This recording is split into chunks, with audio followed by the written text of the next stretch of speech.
Throughout the last couple of lessons, you've heard me talk about like terms. Now today, we're going to be specifically defining what like terms means and seeing how we can use like terms to simplify and create equivalent expressions. Now, like terms are terms whose variables and exponents are both the same. They are terms who come from the same family. And we're going to be using this idea of family to identify things that are alike. Now, how do we identify people who come from the same family? At least usually. Not all the time, but most of the time. Most of the time we use last names to identify people who come from the same family. For example, my last name is Trinidad and my sister's last name is also Trinidad. Now, how do we identify their last names of terms, of algebraic terms?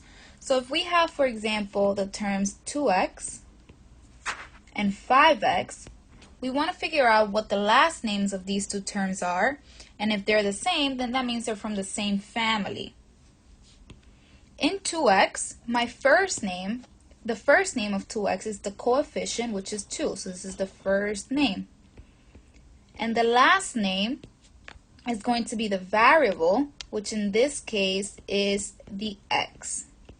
So this term comes from the family of x. Now in 5x, the first name is 5, because again, that's the coefficient. The coefficient is the first name. And the last name is the variable, which is x in this case. So both of these expressions have the same last name, which means they come from the same family. Now, when things come from the same family, when we have terms that are alike, we can actually put them together and combine them. So I can take this term, put it together with this term, and turn it into 7x and combine them together. We add their first names, but their last names remain the same. Now here on the table, we have other examples of things that are alike, or terms that come from the same family. We have 4y squared and negative 3y squared. So even though their first names are different, as in most cases when you have people from the same family, their last names is still the same. We have a y square for both of them. So it has the same letter or variable, and it also has the same exponent of 2. We also have another example here of 1x, 7x, and negative 9x. Again, all their first names are different, which doesn't matter, but their last names are still the same, meaning they are like terms. They come from the same family, as well as our last example here of 24z to the third and negative 8z to the third. Again, their variables are the same, and so is their exponent. So be very careful. I can't have something like 2x to the third and 5x to the fourth. These are not from the same family. These are not like terms because their exponents are different, so their last names are automatically different. And other examples of things that are not alike, or terms that are not alike, are something like 5x and 5x squared.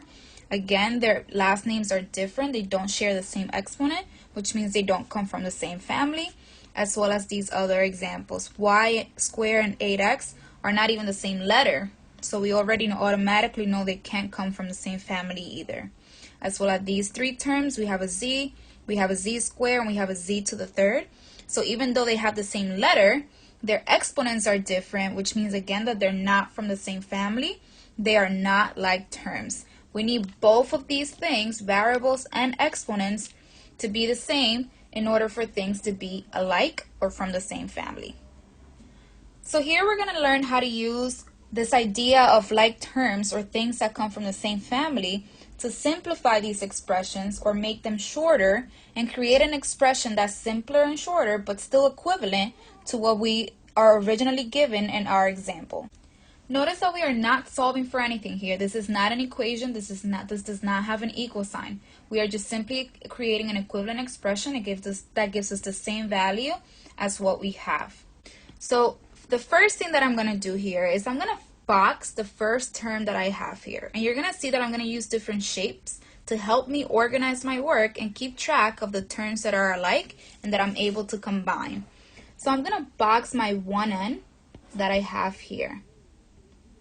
And now I'm going to scan for the rest of my expression, and I'm going to figure out if there are any other terms that have the same last name as this 1n over here.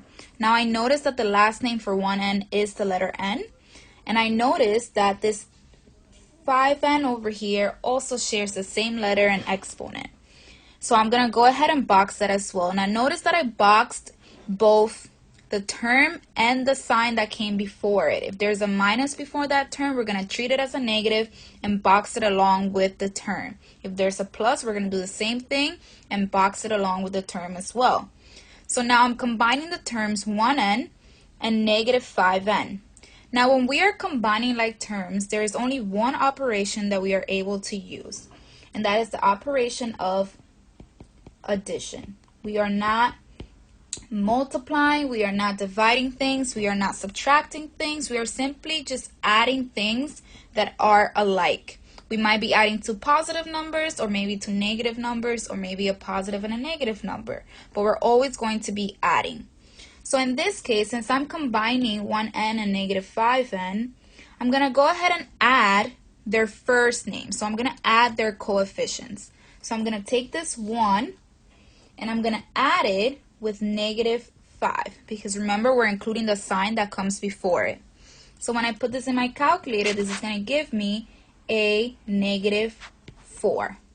That means that when I combine 1n and negative 5n, I get negative 4n. We just simply add their coefficients and we keep their last names. We are not, and remember in the calculator, I can't put negative 1n plus negative 5n. It'll give you a different answer, something that's incorrect. You are just simply adding their first names and keeping the last name the same.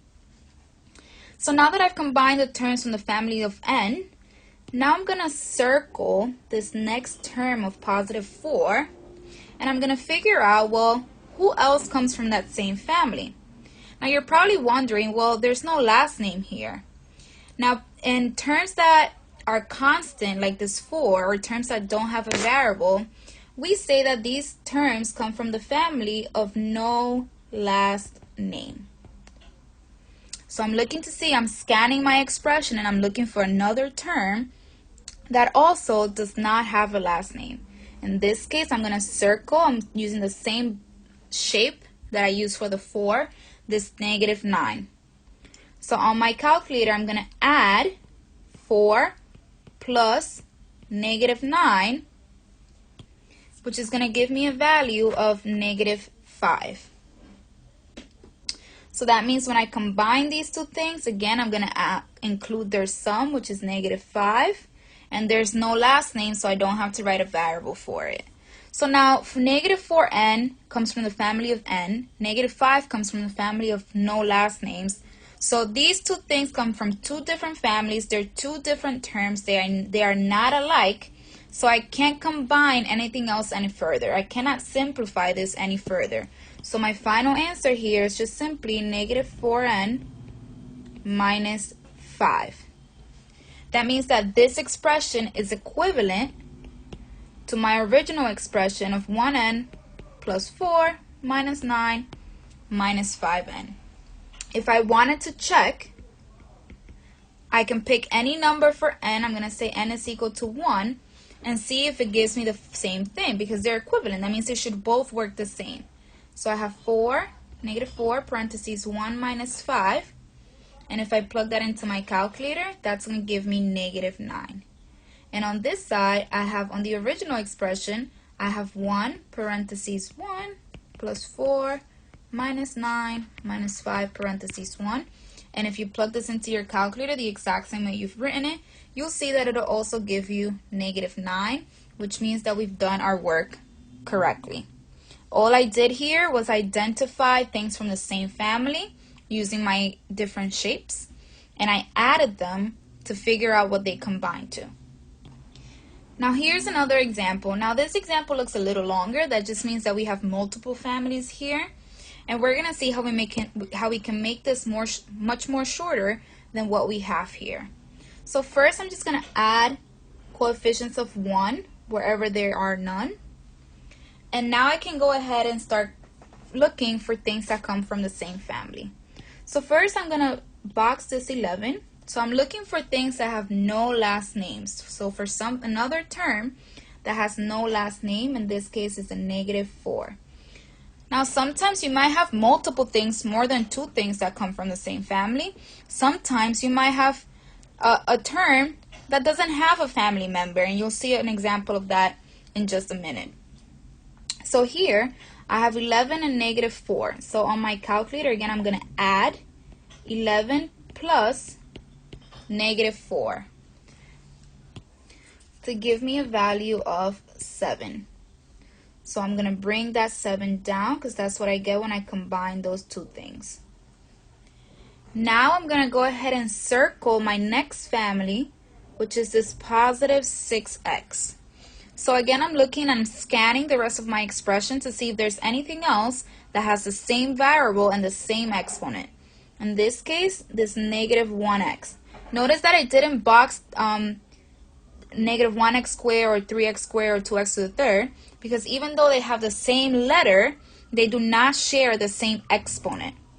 So in this case, I'm adding 6 plus -1 to give me a value of 5. So when I combine these 2 things, that's going to give me, this is a positive number. So if it's a positive number, I'm going to write plus, meaning positive, 5, and keep the last name of x. And we continue looking for other families. So I'm going to put this -1x squared in a triangle, and I'm checking to see, is there any other term with the same variable and the same exponent, which we have right over here. So I'm going to add again -1 plus 3 to give me 2. And that's a positive number. So when I combine these 2, that's going to give me a positive 2x squared. Now last but not least, I have this positive 3x to the third power. But if we scan the rest of our expression, we notice that we're left with nothing else. We don't have anything else to combine this positive 2x to the third with. There's nothing else that comes from that same family. Now if that's the case for any of the terms on your expressions, then all you have to simply do is bring it down, and keep it at the end of your expression. So plus 2x, oops, I ran out of space, to the third. Okay, you don't have to, it doesn't disappear, you don't eliminate it, you just simply bring it down and write it as part of your new expression. So in this case, my final answer, since I ran out of space, would be 7 plus 5x plus 2x to the second plus 2x to the third power. So that's the equivalent expression to what we had in our original one.